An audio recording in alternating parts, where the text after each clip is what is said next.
Good morning, students. 7th class science. We were reading chapter number 10, respiration in organisms. In last topic, we have read about the respiration in cockroach. Now we will read about the respiration in earthworm. How earthworm are breathing.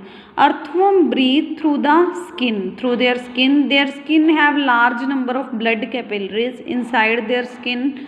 Blood capillaries are present. Earthworm and leeches absorb oxygen from the air in their blood through the moist skin. Their skin is moist. Through their moist skin, they are absorbing air. The frogs can also breathe through their skin when they are in water. Frogs, we know that frogs can live in water also, they can live on land also.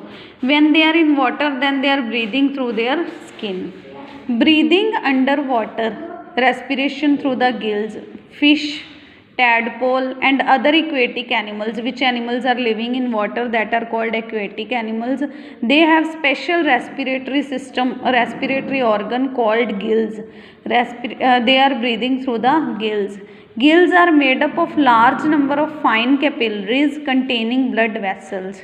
In gills, large number of blood capillaries are there. Large number of capillaries are there. In that capillaries, blood vessels are also present through which blood is flowing.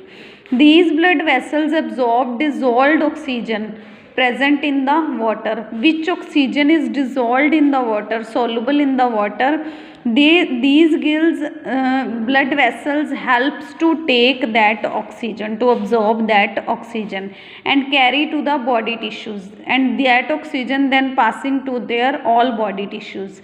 The blood vessels also bring back carbon dioxide from the cells to the gills. Through same blood vessels, carbon dioxide is also coming from their cells and then they are going to their gills.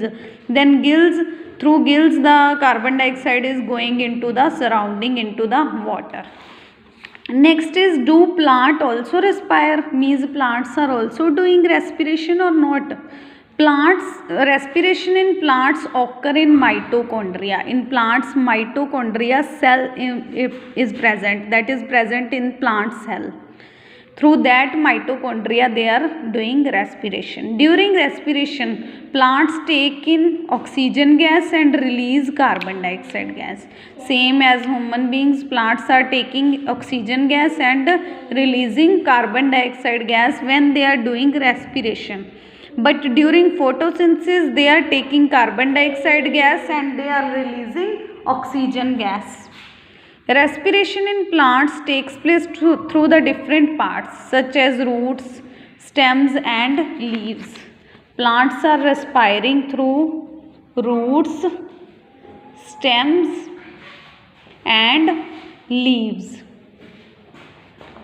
In roots, epibellema.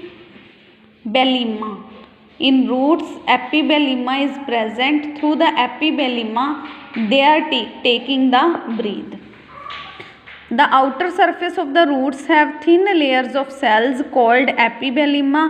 Air trapped in the soil diffuses through these cells. Which air is present in the soil, that is going inside the roots through the epibellema. And leaves and young green stem take air and release carbon dioxide through the tiny pores called stoma. Through leaves, they are taking breath through the stomata. In the leaves, stomata are present. These are the small openings on the leaves. Through that stomata, they are taking breath.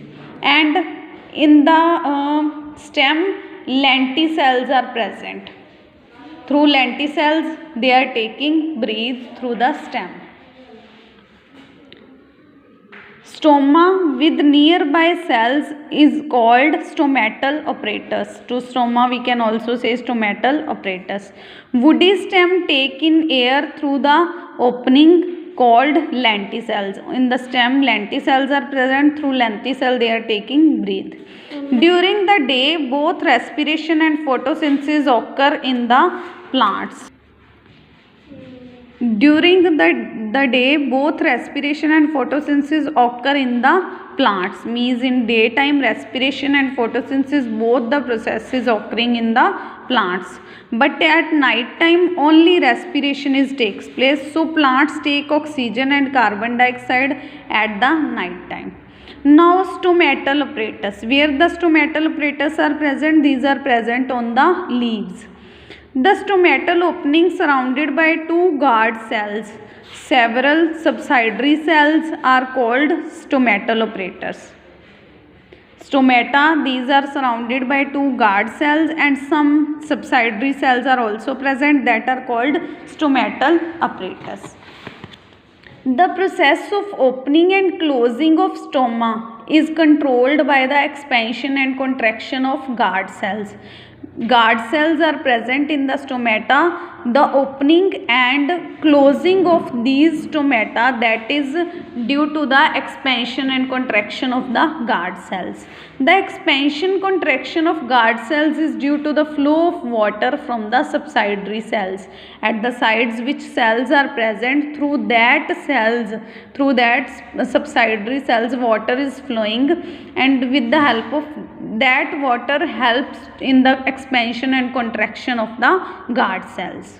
Thank you.